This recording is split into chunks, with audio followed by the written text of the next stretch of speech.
Hi hello എല്ലാവർക്കും നമസ്കാരം. Happy new year.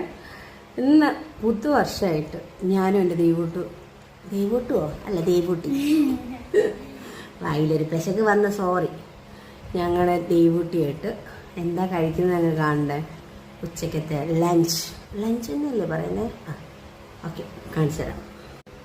ഞാൻ ആദ്യമായിട്ടാണ് തേങ്ങാച്ചോറ് ഉണ്ടാക്കുന്നത്. കണ്ടോ, ഞാൻ നമ്മുടെ റഷീദ് ഉമ്മച്ചിയോട് വിളിച്ച് ചോദിച്ച് അങ്ങനെ ദീപൂട്ടി ഇതുകൊണ്ട് വിളമ്പിയിട്ടുണ്ട്. പിന്നെ നമ്മൾ തേങ്ങ, വറ്റൽമുളക്, ചെറിയുള്ളിക്ക് പകരം ഞാൻ സവാളയാണ് ചേർത്തത്.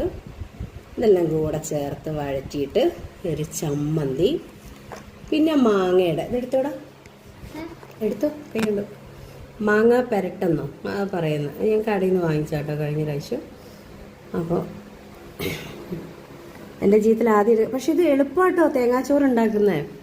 എളുപ്പമെന്ന് വെച്ചാൽ എളുപ്പപ്പണിയാണ്. എൻ്റെ ദൈവം കഴിക്കുന്നുണ്ട്. എൻ്റെ ദൈവസായിട്ട് ഒന്ന് തേങ്ങയൊക്കെ ചിരവിയത് നല്ല രസം. അവള് തേങ്ങ ചിരവുന്നതാണ്, നടുക്കുന്ന തേങ്ങ ചിരവുന്നത്. എല്ലാവരും സൈഡിൽ നിന്നല്ല തേങ്ങ ചിരവി ക്ലിയർ ആക്കുന്നത്. ഇത് ജനലിൻ്റെ അവിടെ നിന്ന് വെട്ടം അടിച്ചിട്ടാണ് ദൈവം ഇങ്ങനെ മങ്ങലായിട്ട് കാണുന്നത്. അടിപൊളി. ആദ്യം ഇങ്ങനെ ആസ്വദിച്ച് കഴിച്ചിട്ട് അടിപൊളി എന്ന് അതെന്തോ ഉറങ്ങുന്ന ചോറാന്നോടോ ഞാൻ ഉണ്ടാക്കിയേ? നീ അത് പറഞ്ഞോ? അപ്പൊ ഞാനും ഒന്ന് കഴിച്ചു. പിന്നെ ഞാൻ തേങ്ങ കുറച്ച് നന്നായിട്ട് വറ്റൽമുളകൊക്കെ ആയിട്ട് നന്നായിട്ട് ചമ്മന്തി അരച്ച് ഇത് 2-3 ദിവസത്തേക്ക് ഞങ്ങൾക്ക് എടുക്കാൻ പറ്റും. ഇത് ഫ്രിഡ്ജിലോട്ട് ഇത് ചീത്തയാവില്ല. അപ്പോൾ ചോദിക്കും, ഇത്രയും ചമ്മന്തി വേണോ തന്നെ എന്ന് ചോദിക്കുന്ന ആളുകളുണ്ട്. അപ്പം ആ ഫ്രിഡ്ജിലോട്ട് വെച്ചാൽ നമുക്ക് ചോറിനും കഞ്ഞിക്കൊക്കെ എടുത്ത് കഴിക്കാം. അപ്പം ഞാനും കഴിക്കട്ടെ, എന്നിട്ട് പറയാം എങ്ങനെയുണ്ടെന്ന്. ദൈവം എന്താ മായാവിയാണോ ചിന്തിക്കുന്നുണ്ടാവും. ഞാൻ പറഞ്ഞ അവളോട് ഇപ്പുറം വന്നിരിക്കാം. ശരി, കഴിച്ചു നോക്കി.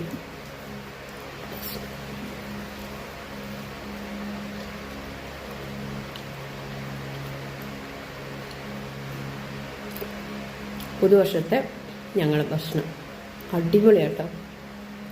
അരി കഴുകുക, ഉലുവ ഇടുക, കുറച്ച് തേങ്ങ ഇടുക, ചെറിയുള്ളി ഇടുക, ഉപ്പ് ഇടുക, നന്നായിട്ട് കുഴച്ചിട്ട് വെള്ളം നമ്മൾ കുക്കറിൻ്റെ ഒരു പാകത്തിന് വെള്ളം വെക്കില്ല, അരിയുടെ മേലെ ഒഴിച്ച് അടച്ചിട്ട് ഞാൻ 3ാമത്തെ വിസിലായപ്പോൾ എടുത്തു. ഇത് മോൾക്ക് സ്കൂളിൽ നിന്ന് കിട്ടിയ അരിയാണ്. അടിപൊളിയാട്ടോ, ഒന്നും പറയാനില്ല, സൂപ്പർ. Happy new year. തെറ്റ് പറ്റിപ്പോയി, സാരമില്ല, ക്ഷമിച്ചേരെ.